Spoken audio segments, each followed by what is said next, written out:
Hey, what's up guys? It's James here from 5 Color Theory, doing a modern deck tech. I'm doing my red-green Ponza, or red-green land destruction.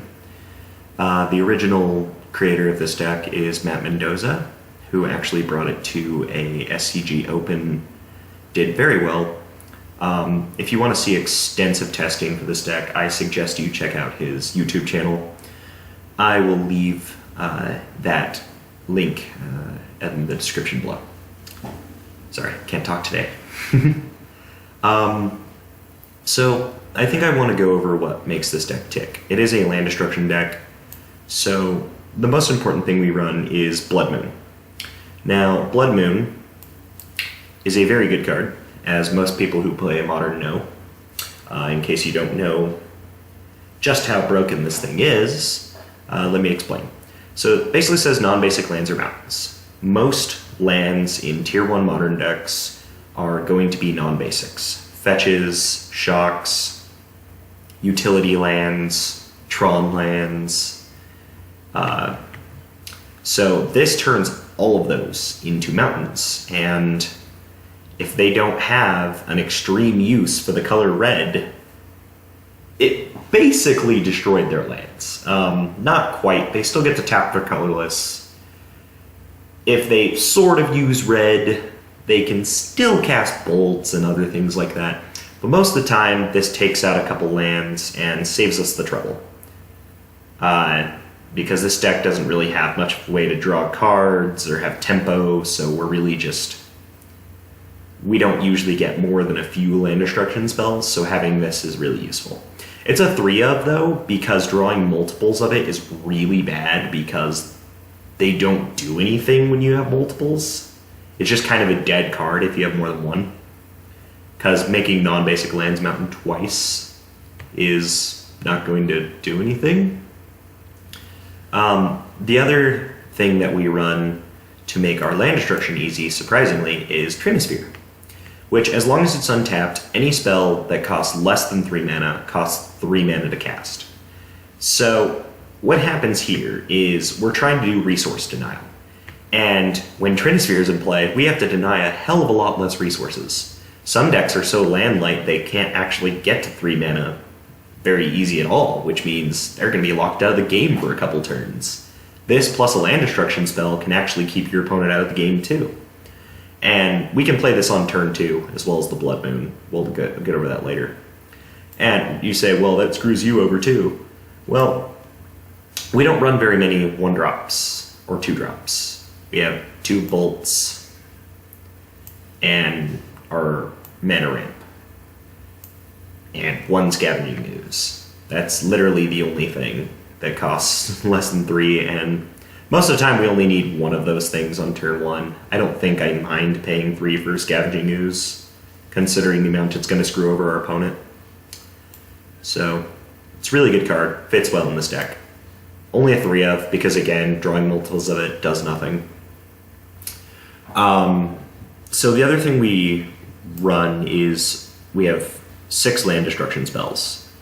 So we have 4 Stone Rains, really simple, can cast it on turn 2 most of the time. We have 11 turn 1 accelerants, and it just blows up a land. Let's say they play land, go, and you just,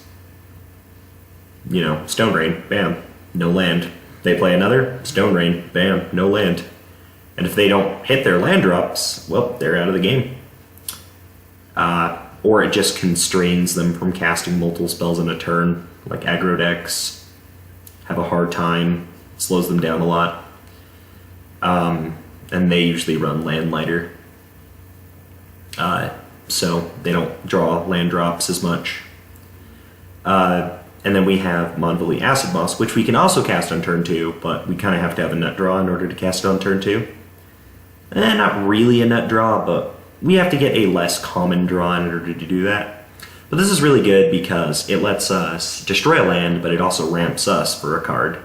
So we can get a forest, so we can also get a regular forest, or we can get a stomping ground. So this can go fetch another color as well if we need to. The other thing that we have is Primal Command, which isn't really a land destruction spell, but what it does is it puts a non-creature permanent on top of the library as one of the modes.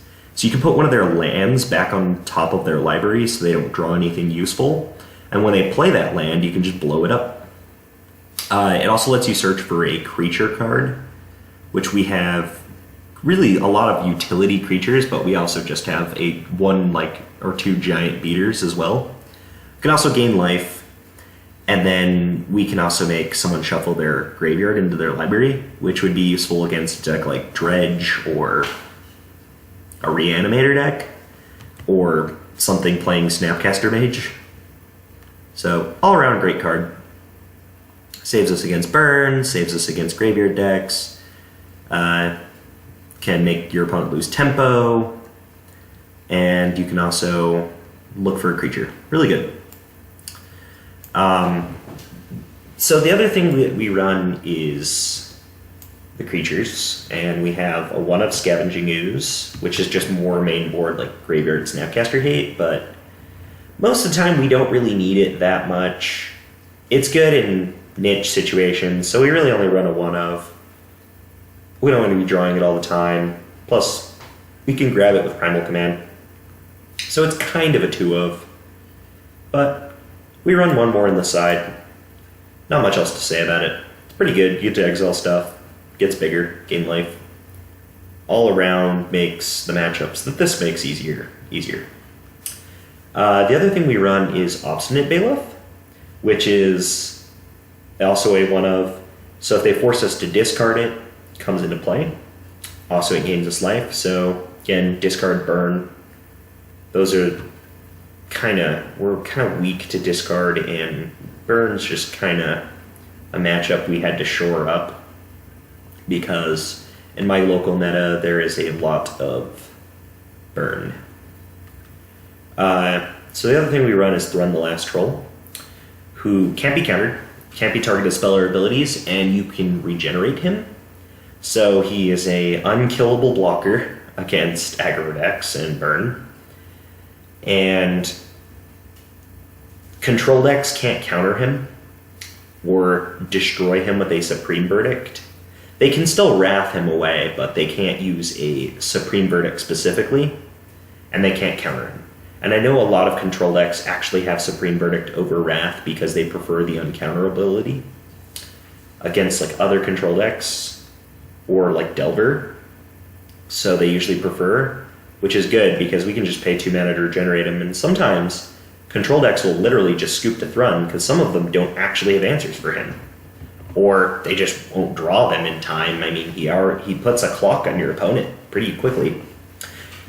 The other thing we run is Goblin Dark Dwellers, which is a 4/4 with Menace, which is just really good. He can't be blocked by just a Snapcaster or chump blocked by a token. They got blocked with 2 of them. And the other thing that's cool about him is when you play him, you get to recast a instant or sorcery with converted mana cost 3 or less from your graveyard, which we can recur Stone Rain, which is really good. Like playing Stone Rain, Acid Moss, and then say like curving into a Goblin Dark Dwellers to replay Stone Rain. Really good. You got a 4/4 body, 5 mana, their lands are gone. You can also replay a Bolt, which we only run 2 of. I don't think Bolt is that great for this deck. We don't really care too much about removing stuff. This is actually more useful against mana dorks, so we can slow down our opponent's resources. Usually I find myself bolting Hierarchs and Birds of Paradise with this, but sometimes it's good to take care of like a problematic early creature like a Thalia, which is kind of good against this deck. There are a few other things that we might want to take out of, mostly like hate bear creatures. Yeah, it's also good just if you're in a tight spot. The other creature we run is Inferno Titan, and he is just a house. He is removal. He's a 6/6. We can play him on turn 3 or 4. He fire breathes to pump himself, and he keeps removing things. When he enters, he removes things. When he attacks, he removes things, and he can also deal direct damage, getting around some things. So he's just very good, and it's divided.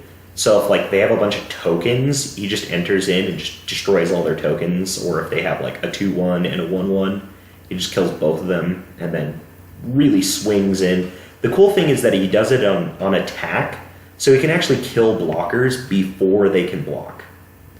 So he's really useful. Your opponent can't declare blocks sometimes, and he'll just get through as a 6/6. They can't chump block him sometimes because he'll just blow up the chump blockers. The other creatures we run are just like mana ramp. We have Birds of Paradise, and we have Arbor Elf, which are really good. Arbor Elf is... sometimes he only gets us 1 mana, but he combos with the Utopia Scroll, where you can go land Arbor Elf, land, and then use the second land to pay for Utopia Scroll to put it on the first one. Tap the first one for 2 mana, tap Arbor Elf to untap that land, tap for 2 more. You can get 4 mana. You can get like double green or double red or whatever you want, depending on what you name on the Utopia Sprawl or whether or not it's a stomping ground or a forest. This is really good. Most of the time you're going to want to put it on a forest though instead of stomping ground because it'll fall off with Blood Moon. If the land, because stomping ground becomes a mountain and this can only enchant a forest, so it'll fall off, which you kind of don't want. So that's really good combo. The other, we can also play like a Thrun or a Baloth, and then it lets us play the turn 3 Titan if we get another land. The other thing we run for removal is Bonfire of the Damned, which is really good. So it's a red and XX. So if you pay 3, it'll deal 1 damage to target player and each player they control. But if you Miracle it off the top, we can like deal an insane amount of damage in this deck because we're a ramp deck. So like, let's say we're like 6 mana, we top deck a Bonfire. You can Bonfire for 5, deal 5 damage to a player, every creature they control. This can like wipe away, like, this is a Wrath effect that also burns the opponent. This is something that a lot of decks don't have the luxury to run. And it's really, really good. I don't know how many times I found myself facing down a bunch of creatures and just pulling off a Bonfire off the top and just murdering my opponent. Or like, playing against Thopter Sword and they have like an Ensnaring Bridge in play and just top deck this and pump a bunch of mana into it, kill them. Really, really good. So onto the land base.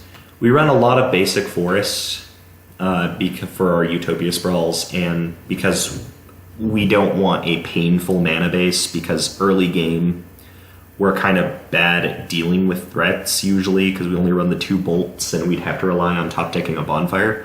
It's mostly when we got like the Titan and the giant blockers that we're better off. So we want a less painful mana base. And most of the time what we need is green on turn 1. Because Arbor Elf, Paradise, we can get the red later with Stomping Grounds, or we don't need red until like turn 3 or 4. Sometimes even later, depending on how things go. We mostly just need green. We might need red for Bolt, but most of the time, and we run a basic mountain, just 1. Especially because sometimes people will Ghost Quarter our Utopia Sprawl land that's on red, and so we need to get like a mountain maybe, because let's say we have like a Windswept Heath in hand, then we might only be able to fetch for green. So cool thing is we run 10 fetches. The reason why is because we only want lands early in the game, which is why we're still running like 21, not like 18 or something like Delver does sometimes. We're still running like 21 plus accelerants. But we don't want to be drawing into more accelerants later in the game, so we thin out our deck pretty quickly with all these fetches. We always fetch for like forests. Sometimes we get the Stomping Grounds. But most of the time we're just fetching for forests or basic mountain. The last land we run is a Kessig Wolf Run, which we definitely don't want to draw multiples of, like ever. So we're only playing 1 of it, and it will pump one of our creatures, which is very important because let's say they killed your big thing and all you have left is like an Arbor Elf, but they have nothing to defend with, you can just kind of make that Arbor Elf like huge with the amount of mana you get in this deck. And you can just swing with like 1/1s that turn into like 6/6s and 7/7s. And they get trample so they don't get chump blocked. The other thing is if they have an Ensnaring Bridge in play, which I've been in this situation before, you can actually attack through this Ensnaring Bridge by attacking with Birds of Paradise, which is a 0/1 flyer. And then you can give it trample. So you can even kill them if they have some Thopters in play and an Ensnaring Bridge. You can still kill them, which I have done before. I pumped 9 mana into this and made this a 7/7. Sorry, 7/8. No, sorry, 7/7. Doesn't give toughness. But yeah, I totally swung through. They blocked with a Thopter, took 6 and died. And I think that is about it. I will have sideboard. In the sideboard, we are worried about Infect, which doesn't really care that much how many lands it has, and bolts aren't very effective because they can Vines of Vastwood or Mutagenic Growth or Apostle's Blessing or Spell Pierce. So this is really useful because they can't counter it, they can't pump the creature in response, and it just says dead Glistener Elf, dead Infiltrator, just whatever they have. Really good. We're also running a little more Teck against aggressive strategies in that we have 2 Kitchen Sphinx. And that's good because they have Persist, so if they get killed, they still come back. So just recurable blocker. Removal isn't as effective on it unless it's Path. We run 1 more Baloth. Comes in against discard and burn again, or any aggressive things. We also have 1 more thing that we mainly run against Infect, and that is Spellskite, so we can change the target of all their protection spells and all of their pump spells to Spellskite, so we have an easier time removing them and also blocking them. Because let's say they try to cast a Mutagenic Growth and then like Vines of Vastwood and attack, you could like change the target of the Vines of Vastwood to Spellskite, block, and actually kill their Glistener Elf, which is just hilarious. They can't Apostle's Blessing in response because you'll just pay life to change that target. And you don't really care about your life total either against them. Because it's Infect. They don't ever deal like actual damage. So that's good. Then we have Chalice of the Void, which is more denial. And we can actually oftentimes put this on 2 because we don't run very many 2-drops other than the Sudden Shock. But the thing is that Sudden Shock doesn't really come in against the matchups we would bring Chalice in for. Well, it kind of would, because we might do like Chalice on 1 for Infect, which can screw most of their deck over. They don't have much of a way to deal with a Chalice on 1. That actually screws over a majority of the cards that they would want to cast. It also comes in against other decks. Sometimes we have decks we have an issue with where we ramp into what we need, but we can't really interact with what they're doing, like if they're a combo deck or something, and they are not super mana heavy. We can bring Chalice in and put it on like a weird number because we have a lot of mana, and we can just screw over their combo. We can also do it on 0 to prevent things like Disrupting Shoal, Pact of Negation, Gitaxian Probe, just like any of those free spells that they try to cast. This on 0 will help a lot with that. I don't find myself putting it on 0 too much, though, because that's more of a thing you would do in Legacy against like Force of Will and stuff. Sorry, this doesn't work against Force of Will, but against like I just see people do it on Legacy more because it deals with things in Legacy. Or Vintage, like it deals with the Opals and Black Lotus and things like that. A free way to deal with Black Lotus, by the way, is really good. The other thing we're running is Artifact Hate and also Enchantment Hate, because we don't really have much of a way to interact with Boggles, or we also don't have really much of a way to deal with Affinity. So we're running Shattering Spree and Ancient Grudge, as well as Fracturing Gust for the enchantments. I'm thinking about putting a 1-of Destructive Revelry too, because that can destroy an artifact or enchantment, and it'll deal damage to put a faster clock on them. But for now, what we have has been working. This is really good because you can come back from Affinity, blow up all their artifacts. We can actually cast this much quicker than turn 5. Sometimes even, turn 3, turn 4. So we can do it like a turn or two early usually. And then we come back on our life total. Like if they had like a cranial plating or something, we'll come back on our life total. So even if they do replay a few more things, it won't be as big of a deal.